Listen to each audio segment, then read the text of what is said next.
नमस्ते, यहाँहरूलाई मेरो युट्युब च्यानल उद्गम आइटीमा स्वागत गर्दछु र आज तपाईहरुलाई म गुगल क्रोममा फाइल डाउनलोड गर्दाखेरि dangerous file so Chrome has blocked it भन्ने प्रब्लमलाई कसरी सल्भ गर्ने भन्ने बारेमा केही जानकारी गराउन जाँदैछु। भिडियो सुरु गरौँ है त।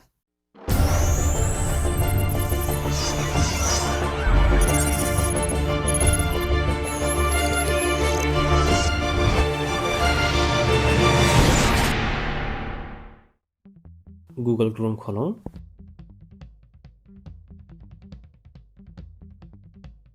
र यहाँनिर एउटा चाहिँ फाइलको लिंक राखेको छु मैले र यो फाइललाई चाहिँ डाउनलोड गर्नलाई ट्राई गरौँ।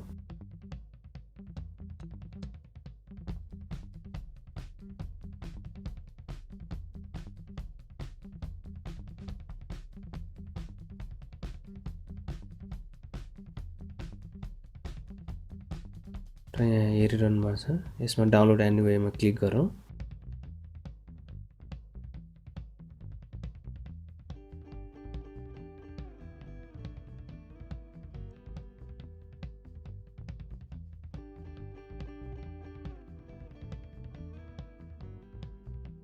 Dangerous file so Chrome has blocked it भनेर देखाइरहेको छ र यसमा चाहिँ डिस्कार्ड र लर्न मोर भन्ने अप्सन मात्रै छ, अरु केही छैन। अब यो फाइललाई कसरी सेभ गर्ने भनेर म देखाउन जाँदैछु। यो तीनटा डट देखिरहनु भएको छ, त्यो डटको मा क्लिक गरौँ र यसमा चाहिँ सेटिङमा जाउँ।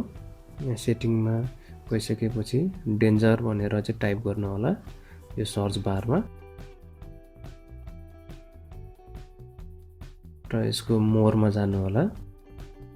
मोरमा गइसकेपछि तपाईले चाहिँ यहाँ सेभ ब्राउजिङ भनेर देखिरहनु भएको छ, यसलाई चाहिँ डिजेबल गरिदिनुहोस् र डिजेबल गरिसकेपछि फेरि हामी त्यो फाइल चाहिँ डाउनलोड गर्नलाई एकचोटी ट्राई गरेर हेरौँ है। डाउनलोड इन्फेक्टेड फाइलमा क्लिक गरौँ र यहाँ देखिहाल्नुभयो अहिले चाहिँ फाइल डाउनलोड भइसकेको छ र यो डाउनलोड भएको डाउनलोड फोल्डरमा पनि गएर हामी एकचोटी चेक गरौँ र हेर्नु होला यहाँनिर फाइल डाउनलोड भइसकेको छ। धन्यवाद।